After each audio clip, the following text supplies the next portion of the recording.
In today's video, I'm going to be telling you guys about 20 things you need to know about the Benefactor Terrorbyte before you end up buying this vehicle in Grand Theft Auto Online.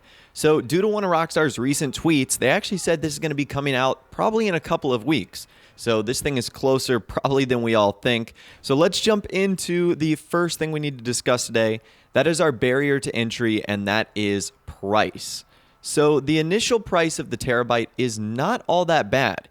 It's only $1,375,000. However, there's a lot of almost essential upgrades that you have to do to it. So we're going to dive into those as well. And by the way, it can be found on the Warstock Cash and Carry site. Now, thanks to FoxySnaps for providing these screens. This is only something you can view in Grand Theft Auto Online, which is why I'm not able to view it in single player. So you start with interior tent, which is $105,000. Now you have 9 different colors. You've sort of got grays, purples, blues, reds, and then like black and green, stuff like that. So 9 different ones you can choose from there. After that, it's interior decal for $127,500, and you have 25 different options to choose from. Some of them are simple patterns like checkerboards. Others are some of the in-game brands like what we saw in some of the liveries that have been recently released, like Perseus, Le Chen, stuff like that. So really cool designs for your interior. That's kind of cool. After that, you've got the turret station for $297,000. So the description is lock onto 5 separate targets and engage in a bit of lethal multitasking from the comfort of your swivel. Is the Terrorbyte going to become the ultimate anti-air vehicle? 5 different targets you can lock onto, and you can see there that there's 12 missiles that look to be able to be fired all at once. That's pretty cool. Following that, it is the drone station. The drone station is the most expensive, $815,000. The description is this short-range surveillance drone comes equipped with a stun gun and emergency self-destruct sequence. Technical proficiency has never been such delicious compensation for physical cowardice. We'll talk about the drone in a little bit. You've also got the weapon workshop for $245,000. I would recommend not getting this if you're going to skip out on one thing, because if you have an Avenger or an MOC, it's already got one of these. So you really don't need an extra one, to be totally honest with you. And the last option is the specialized workshop, which they say is the only laboratory on Earth that's high-tech and low-profile enough to customize and store the Pegassi Oppressor Mark II. So it looks like that's going to be the only vehicle that will be able to be stored there.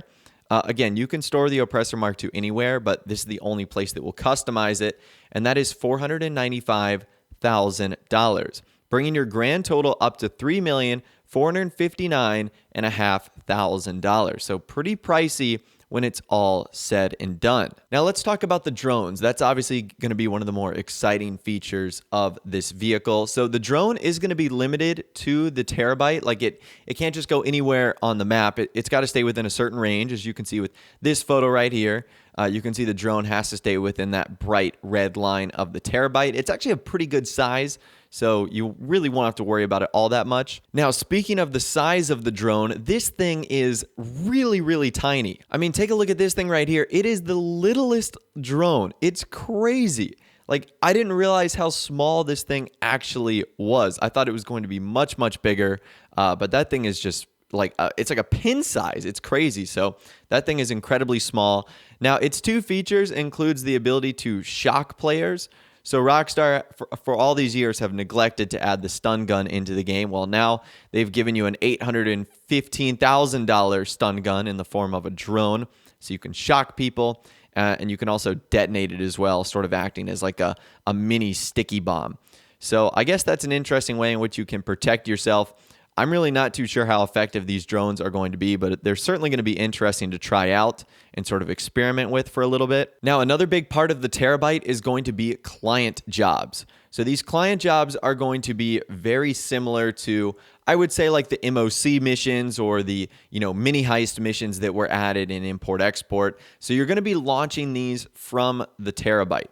Now, these jobs are called robbery in progress, data sweep, targeted data, diamond shopping, collector's pieces, and deal breaker. So there's 6 of them in total. They all should be pretty fun. Doing these will unlock trade prices for a handful of the vehicles that have been added into the game. So those are going to be really fun, brand new missions, kind of like a second part of this update, which I'm really excited for. In addition to that, it's also a way in which you can launch sourcing missions from your different businesses. So as you guys can see here, there's air freight cargo, special cargo, vehicle cargo, gun running supplies, and biker supplies that you can all source from, which is kind of cool. Now, the one disappointing thing about this is you cannot resupply. So for gun running supplies, biker supplies, stuff like that, you have to still go to your actual place of business in order to resupply. You can only source from the Terrorbyte, which is a little unfortunate because that would have been like the ultimate consolidation part of this vehicle.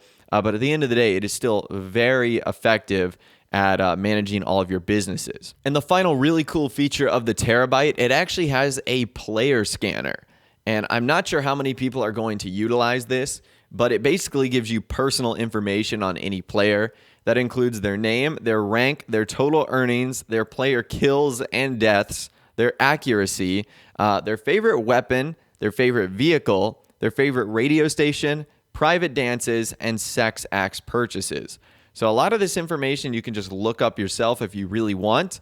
And then a lot of the other information doesn't help you at all. Like, why do you care what someone's favorite radio station is? Unless you're trying to start a conversation with them, have a chat up line or something. I really don't know. But that is another feature that Rockstar seems to have added to the Terrorbyte, which is quite strange. Now, getting back to our gameplay, let's talk about the customization of this vehicle. Well, before we can customize that, we need to talk about where it's going to be stored. In order to own the Terrorbyte, you have to own the nightclub. So you know that price we talked about earlier, $3.5 million. Well, if you don't own a nightclub, be prepared to have to spend more because that's the only place in which you can store this vehicle. It's going to be stored in a secret level 5 of the nightclub that hasn't been unlocked yet to anyone. And once you've stored it in there, that's where you're going to be able to customize this vehicle. So probably the most interesting thing you can do to the Terrorbyte is change the color. It has no cosmetic mods at all. So the primary color is going to basically cover the entire part of the vehicle. And your secondary color is basically going to be the trim, like the thing you see around the doors and the window frames and stuff like that. So you can create some okay designs. There's no liveries, which is a little bit unfortunate. As I'm sure you've noticed right now, the Terrorbyte is one cab and truck. It's not separate like the MOC. So that is another difference right there. We, of course, talked about that in my comparison video. This vehicle on the outside has a lot of interesting things on there. Number one, it has sort of this sensor on the front. I'm pretty sure this is our scanner, the player scanner, but at the same rate, there's something similar on the back. So I'm really not too sure. There's also a snorkel on the side, I want to say that is. I've tested that snorkel in single player and it doesn't work. So the Terrorbyte can't really drive through water all that well and be super effective. So I guess that's there just for show. Moving to the back, there is 2 massive spare tires on the back. I guess that's just for decoration because another thing I tested, which you'll see a little bit later, is it comes with Bulletproof Tires by default. You can also see that same scanner on the back, which again, I'm a little bit confused as to what that ultimately does. On the side, there's these window panels and lights all over the place. And on the top, there's actually solar panels, which is kind of cool. Now, when I saw that, I wanted to actually test the lights because you can see there's lights everywhere, like on the wheel arches, on the bumper, above the cab, on the side. And unfortunately, Rockstar really doesn't allow us to utilize all those cool lights. You've got the default ones on the wheel arches, and then you have the ones in the bumper that actually work. But the ones on the side and the one on the top don't. And that to me is very unfortunate because this thing could have been really cool, all lit up, glowing, driving down the road.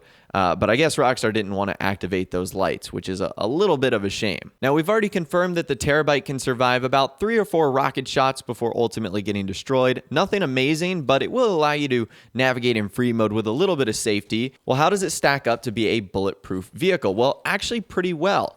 It can actually survive 10 shots before the glass actually shatters and before your characters will start to take damage. So this applies to the passenger and driver side windshield and also the main front windshield as well. It can survive 10 shots with the 11th one actually doing damage and breaking the glass. So this is kind of nice. You are getting some bulletproof features right there. Another thing that's cool, by default, you get bulletproof tires on this car. I'm not sure if you would have the option to upgrade them, but you have bulletproof tires by default, which is quite nice. However, one of the big downsides about the Terrorbyte is it's just so slow. And that's going to be one of the things that I think deters a lot of players.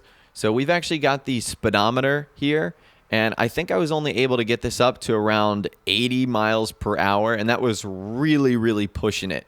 So this is an incredibly slow vehicle, even when you compare it to other vehicles around its size, like the MOC and other vehicles like that. It's just really, really slow. And I think for the most part, this vehicle for me is going to be pretty stationary. So that isn't the biggest deal in the world, because I'm going to be honest with you, I'm really just going to be using this for the client jobs. And I'm sure that's just launching it. And then once you launch it, you're good to go. I'm going to be using it for the business supply stuff, sort of testing that out. But after that, I'm probably just going to get out and jump into a buzzard or something like that. I don't know how it's going to work. I think the only thing the speed might limit here is the turret station, because if you can't catch up to the aircrafts, then you can't lock onto them. And this thing is so slow that it might be difficult, number one, to catch up to them, but then if they turn the tables on you and start shooting at you, it might be tough to get out of their way of their firepower. So that's definitely going to be something to think about. But at the end of the day, this is going to be a vehicle that I'm pretty sure you have to buy if you want to get the most out of this update, to enjoy all the new missions, the business consolidation stuff, and on top of it, it's the only way in which you can actually customize, upgrade, and really fully enjoy the Oppressor Mark II. Anyways, that's all the information I've got for you guys in this video today. Hopefully you did enjoy. That right there is 20 things you need to know about the Benefactor Terrorbyte before you end up buying this vehicle in Grand Theft Auto Online. I'd love to hear from you guys in the comments down below. Is this going to be a vehicle you're absolutely buying on day one, or is it going to be one that you are going to be skipping out on? Let me know your thoughts, opinions, and more in the comments down below. If you did go on to enjoy this video, though, a like rating would, of course, be awesome.